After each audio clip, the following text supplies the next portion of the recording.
Cold. The morning sun was shining through an iced-over window. Sometime in the night, the fire had gone out, and the temperature dropped enough to make forcing myself out of bed a bit of a challenge. Still, easier than it was back in the city. I was away from all the things I hated about that place, but this was my first winter after moving, and sometimes I wondered if the forest's freedom and beauty were worth all the extra work that it came with. Ignoring that thought, I put a small log and some kindling into the stove, grabbed my lighter, and cooked breakfast. Homegrown ham and eggs. A bit salty, but nice and tender with my best attempt at an over-medium egg. After that, I went to feed the ducks. The bottom of their pen was bent out of place, and some ducks were missing, along with a mess of feathers inside. I found a board I could use to try to jerry-rig a fix, and went back inside to check the security cameras. The footage was weird. I was expecting a fox or something, but instead I saw some kinda long, snake-looking thing slip along the side and try to exit a moment later. But the duck it grabbed got stuck for about a second before it just slammed it through the pen. It slipped out of view shortly after that. In a panic, I went to the pig pen, but everything looked fine, save for some signs that a few had gotten a bit too cold. And it looked like they had some frostbite along their snouts and ears. Making a mental note to shore up their sleeping areas, I fed them and went back in to check the footage from their camera. And around the same time as what happened at the duck pen, I saw some pigs ripping something apart in the corner of their pen.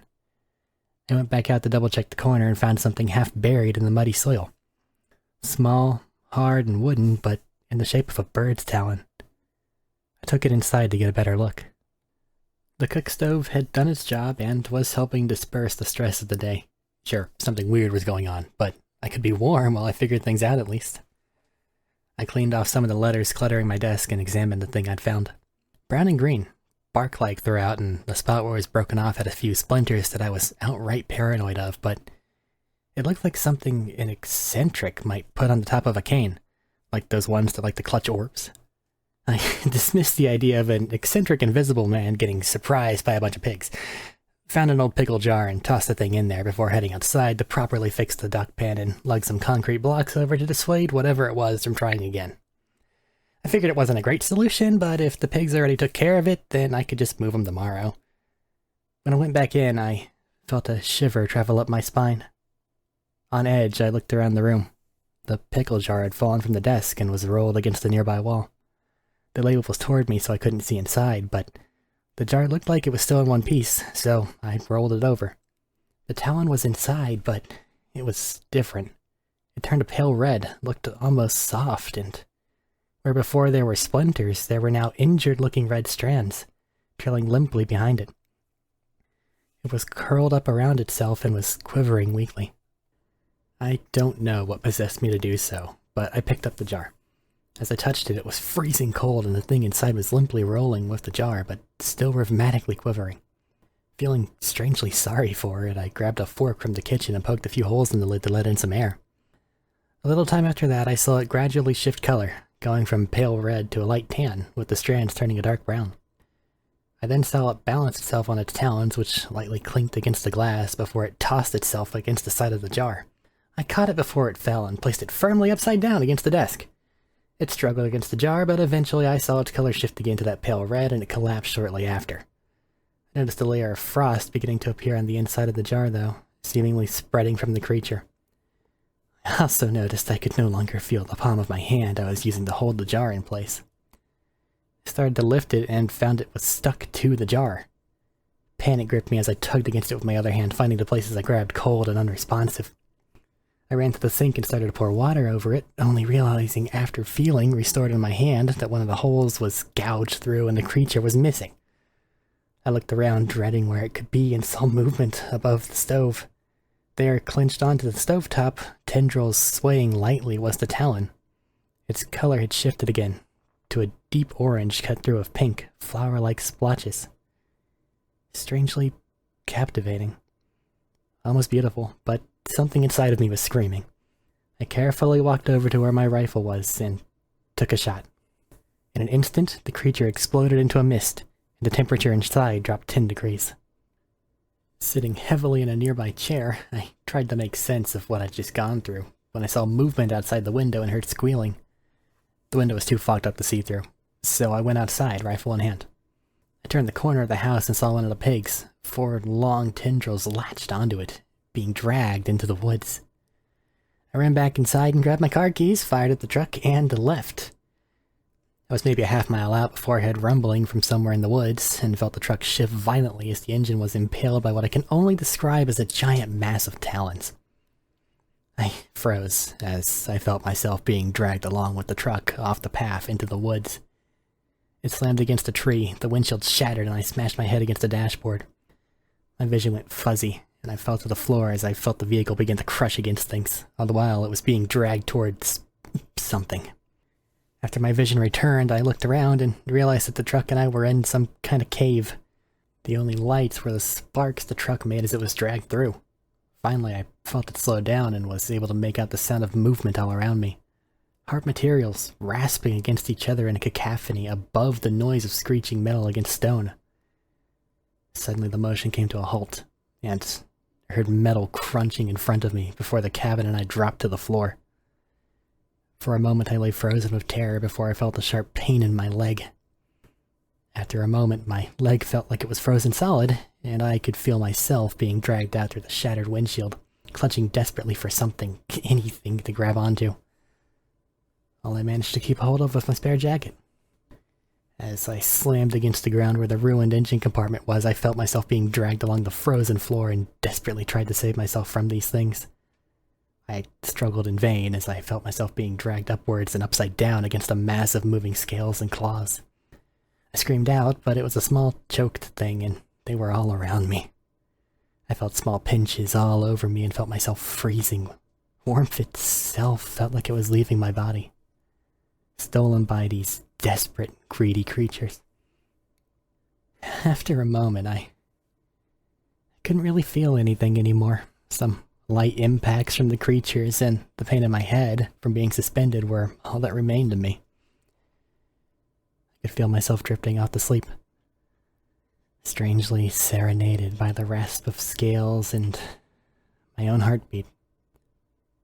As I listened to those weak thumps, I felt something nestle itself against my neck. I realized then that most of the motion had stopped, and even through the numbness I could feel them all around me, breathing softly. I let go, allowing myself to stop gripping what little I'd managed to hold on to up to that point. The creatures weren't fighting anymore. They had me now. They were taking what they wanted. As I started to drift off, I could feel my nose begin to burn. Gasoline. My jacket. It must have been drenched, and now that it was next to my head, I could feel the pungent fumes burning my nose. I felt myself start in sudden renewed desperation. I wasn't about to give myself to the cold. Numbly, I forced my clumsy hand into my pocket and grabbed my lighter. I held it below me and tried to spark a flame. The creatures must have noticed something wrong, as with each small spark I felt them shift all around me. I kept trying, and eventually it managed to produce a flame.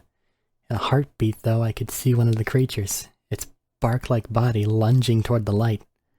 I managed to turn my hand just enough to have it grab the other side of it and thrust both into the nearby crumpled jacket. The jacket burst into flames, and in a panic I flung it away as I saw the creature shift to that same orange and pink, before bursting into flames and letting out a high-pitched shriek. Immediately I felt everything around me shift, and I fell roughly to the floor.